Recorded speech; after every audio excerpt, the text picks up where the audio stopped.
ایک مخصوص ایجنڈے کے تحت یہ بات کہنے جا رہا ہوں، اگر یہ باتیں پہنچ جائیں ذہن میں رکھنا ہی نہیں۔ پہلے مصطفیٰ سمجھو، جب تک مصطفیٰ سمجھ میں نہیں آئے تب تک کسی کو یہ حق نہیں پہنچتا کہ وہ توہین رسالت کے قانون بنائے۔ پہلے طے کرو کہ مصطفیٰ کی فضیلت ہے کیا۔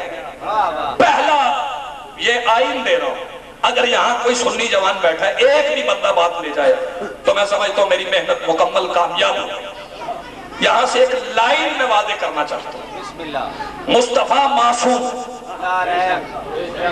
معصوم اسے کہتے ہیں جو عمدن یا سہون غلطی نہ کرے۔ بڑی توجہ، مصطفیٰ بولو بھئی یہ ایک قرارداد ہے جو ہم اس چوک سے پاس کرنا چاہتے ہیں، اسے نشر کرنا۔ مصطفیٰ معصوم ہے، معصوم اسے کہتے ہیں جو غلطی نہ کرے۔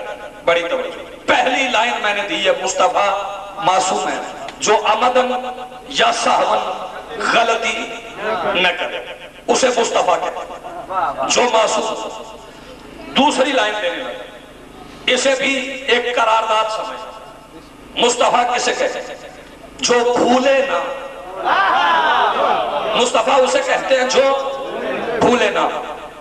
سنی جوان سے اپیل ہے، میں شیعوں کا رسول پڑھ رہا ہوں، بڑی توجہ، میں شیعت کا رسول پڑھ رہا ہوں، اسے یاد رکھنا۔ تیسری لائن دینے لگا ہوں، مصطفیٰ کسے کہتے ہیں، ذرا آپ توجہ سے، مصطفیٰ اسے کہتے ہیں جو کسی سے بھی کچھ نہ سیکھے۔ نہیں توجہ ہی نہیں آپ کی بھائی، بات میں بڑی کہہ رہا ہوں، جو کسی سے بھی کچھ نہ سیکھے اسے مصطفیٰ کہتے ہیں، جو کسی سے بھی کچھ نہ سیکھے اسے مصطفیٰ کہتے ہیں۔ جملہ ذہنوں میں رکھنا، مصطفیٰ اسے کہتے ہیں جو کسی سے بھی کچھ نہ سیکھے۔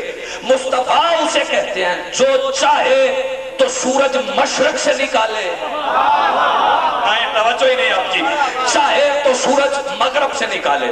مصطفیٰ اسے کہتے ہیں جو انگلی کے اشارے سے چاند دو ٹکڑے کر دے۔ مصطفیٰ اسے کہتے ہیں جسے یہ اختیار ہو کہ وہ چاہے تو نماز 2 رکعت کی رکھے، چاہے تو 4 رکعت کی کر دے، چاہے تو 3 بار سبحان ربی الاعلیٰ و بحمدہ ہی پڑھے، اور اگر اس کی مرضی ہو کہ مرضی پشت پہ بیٹھ گئی ہے تو بے شک 72 بار پڑھ لے۔ نہیں جنہیں بات پہنچ رہی ہے ذرا جاگو، اگر اس کی رضا ہو کہ میری مرضی پشت پہ بیٹھ گئی تو جتنی بار چاہے وہ پڑھے۔ پہلے مصطفیٰ سمجھو، مصطفیٰ غلطی نہیں کرتا، اس پہ داد نہیں چاہتا، چونکہ منیب غلطی نہیں کرتا، پھر اس کا نائب بھی وہ ہوگا، بڑی توجہ سے، نائب بھی وہ ہوگا جو غلطی۔ مصطفیٰ چونکہ ڈوبا ہوا سورج پلٹاتا ہے، نائب بھی وہ ہوگا جو ڈوبا ہوا سورج پلٹائے گا۔ بڑی توجہ صاحبان، نائب بھی وہ ہوگا جو ڈوبا ہوا سورج پلٹائے گا۔ مصطفیٰ غلطی نہیں کرتا، نائب بھی غلطی نہیں کرے گا۔ ایک بات اور کہنا چاہتا ہوں، مصطفیٰ اسے کہتے ہیں جو کسی سے ڈرے نہ۔ مرضی ہے بھائی آپ کی، مصطفیٰ اسے کہتے ہیں جو کسی سے خوف زدہ نہ ہو، جو کسی بندے سے خوف نہ کھائے، وہ مصطفیٰ ہے۔ جملہ سمجھنا، بڑی توجہ صاحبان، جو کسی بندے سے خوف نہ کھائے وہ مصطفیٰ ہوتا ہے۔ ہم مصطفیٰ کا نائب اسے کیسے مان لیں جو بندہ تو کیا جانور سے بھی ڈر جائے۔ جب بات پہنچ رہی ہے صاحبان، جاگو جاگو، جیسا منیب ویسا نائب۔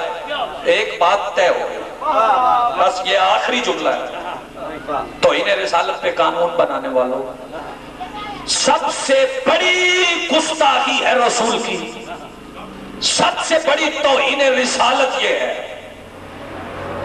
بڑا جملہ میں کہنے جا رہا ہوں، تاریخ ساز جملہ کہنے جا رہا ہوں، سب سے بڑی توہین رسالت یہ ہے کہ اللہ کے سب سے بڑے عبد کا نائب اسے بنا لیا جائے جو 40 سال بتوں کو سجدہ کرے۔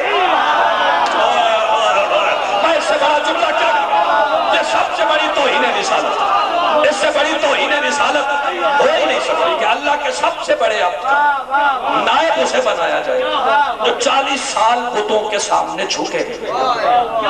جیسا نائب کسی نے بنایا ویسا اسی کا رسول، ویسا اسی کا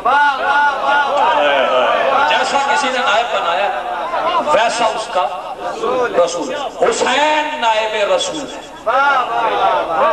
حسین نائب رسول، چونکہ رسول کسی کی بیعت نہیں کرتا.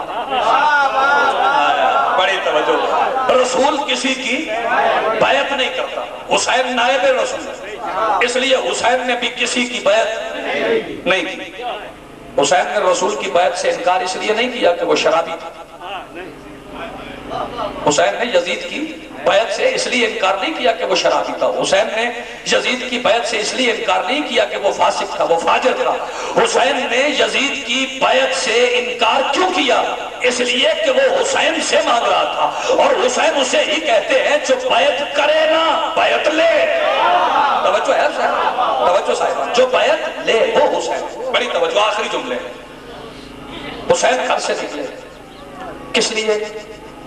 لا الہ الا اللہ محمد الرسول اللہ علی جن ولی اللہ کی بقا کے لیے. نامکمل کلمہ نہیں پڑھو، مکمل پڑھو. حسین وارث رسول، حسین نائب رسول. جو کتاب رسول کے پاس وہی حسین کے پاس. حسین کتاب لے کے چلے. اب میں وارث حسین بتاؤں کہ وارث حسین کون ہے؟ بازار میں جو کتاب کی حفاظت کے لیے گئی وہ نائب حسین تھے. بغیر چادر کے گئی، بازار سے گزر گئی، گزری بغیر چادر کے. مولا آپ کو سلامت رکھے. گلی میں آئے، بازار میں آئے. ہم یہ بازار میں کیوں آئے ہیں؟ آج 6 سفر ہے. 10 محرم کو حسین کی شہادت ہوئی تھی. 10 محرم سے لے کے 6 سفر 26 دن ہو گئے ہیں، اور آج ہم بازار میں آئے. 26 دن ہم نے اپنے اپنے گھر میں بیٹھ کے اعلان کیا کہ آؤ حسین کا جنازہ ہے، آؤ حسین کا جنازہ ہے. 26 دن کوئی نہیں آیا. اخیر ہم حسین کا جنازہ اٹھا کے بازار میں آ گئے ہیں. مسلمانوں، اگر عشق رسول ہے تو آؤ، یہ حسین ابن علی کا نہیں، فرزند محمد کا جنازہ ہے. اسے صرف ابو طالب کا پوتا نہ سمجھو، یہ رسول کا نواسا ہے، رسول کا بیٹا ہے، فرزند رسول ہے، ابن رسول ہے. اور یہ جنازہ اٹھا کے بڑی توجہ سے علی کی بیٹیاں بھائی کے جنازے کے ساتھ ساتھ شام تک گئی. سارا اٹھایا ہوا تھا شام والوں نے. شام کے بازار سے یہ گلی اور بازار میں جوان آئے بیٹھے. دریوں کا انتظام ہے، کناتیں لگی ہیں، مستورات چادریں لے کے آئی ہیں، چادریں لے کے جائیں گے. بازار میں کھڑے ہو کے بازار پڑھنا بڑا مشکل ہے. میرے لیے مشکل ہو گیا. ایک بچہ یہاں سے گزرا، میں نے کہا پکڑ کے بٹھا لو. مجھ سے بات نہیں ہوتی اگر لوگ گزرتے رہو. حد نہیں ہو گئی علی کی بیٹی کے صبر کی. لوگ گزر نہیں رہے تھے، پتھر مار رہے تھے. علی کی بیٹی خطبے پڑھ رہی تھی، اللہ کا دین سمجھا رہی تھی. بڑا مشکل ہے بازار میں کھڑے ہو کے پڑھنا. غلطیاں کوتاہیاں مالک معاف فرمائیں. بس ایک جملہ اور اس پہ میری گفتگو ختم. عبادت ہو گئی، پیغام پہنچ گئے. پہلے فرد سے لے کے آخری فرد تک بازار میں ہم جنازہ لے کے آئے تو ماتم کرنے آئے. ہمارا دنیا سے تقاضا یہ نہیں ہے کہ ماتم ضرور کرو، ہمارا صرف تقاضا یہ ہے کہ ہمیں ماتم کرنے دو. ہم حسین کا جنازہ لے کے آئے. اچھا ایک بات میں اور کہنا چاہتا ہوں، بالخصوص غیر جانبدار وسیع القلب سنی حضرات اس بات کو سمجھیں. کبھی کسی گلی میں کسی کا جنازہ نہیں روکا گیا. مجھے صرف اتنا بتا دو کہ جب تم اپنے محلے میں مرنے والے بدماشوں کے جنازے نہیں روکتے تو حسین جیسے شریف کا جنازہ کیوں روکتے؟ صرف سوال اتنا ہے. زیادہ طویل مجھے مصاحب نہیں پڑھنا. بات میری ہو گئی، آپ کی آنکھیں پرنم ہو گئی، آپ کی آوازیں بلند ہو گئی. مجھے یہ بتاؤ کہ محلے والے، گلی والے، شہر والے مل کے اہتمام کرتے ہیں، لگتے کچھ نہیں ہوتے، بس جنازے میں شریک ہوتے ہیں. جب جنازہ قبر میں اترنے لگے، بہن دور سے آ جائے تو کہتے ذرا رک جاؤ، بہن آ رہی ہے، سارے پیچھے ہٹ جاؤ، بہن نے اللہ جانے بھائی سے کیا باتیں کرنا ہے، وہ کسی کی بھی بہن کیوں نہ ہو، مثالوں سے سمجھایا نہیں کرتا، لیکن جسے بات سمجھ آ جائے، اس ممبر پہ پڑے ہوئے کالے کپڑے کے وقار کی قسم، جب حسین کے جنازے پہ حسین کی بہن آئی تھی، میں نے اپنی آنکھوں سے مقتل کی تاریخ میں روایت پڑھی ہے، ایک بے غیرت تازیانہ لے کے حسین کے مقتل میں کھڑا تھا، آواز دے کے کہتا تھا اگر کسی بی بی کے رونے کی آواز بلند ہوئی، مولا آپ کو سلامت رکھے جنہیں بات پہنچ رہی ہے، اپنی آوازیں چھپا کے نہ رکھنا، جو شبیر کا ماتم کرنے آئے، جو حسین کا ماتم کرنے آئے، میں انہیں دعوت دینے لگا ہوں، جو شبیر کا ماتم کرنے آئے میں انہیں دعوت دینے لگا ہوں، جو رونے کے لیے آئے، ارد گرد چھتیں، ماحول دیکھو ذرا، گلی کا ماحول دیکھ لو، چھتیں ارد گرد، مجلس میں بیٹھے ہو میں پڑھ رہا ہوں، مجھے کوئی ڈر نہیں، کوئی خطرہ نہیں، اگر خطرہ ہو تو انتظامیہ آ جاتی ہے، جلوس کو حفاظت میں گزارنا ہے، جسے منظر سمجھ میں آئے وہ اپنی آواز پیاری کرے، وہ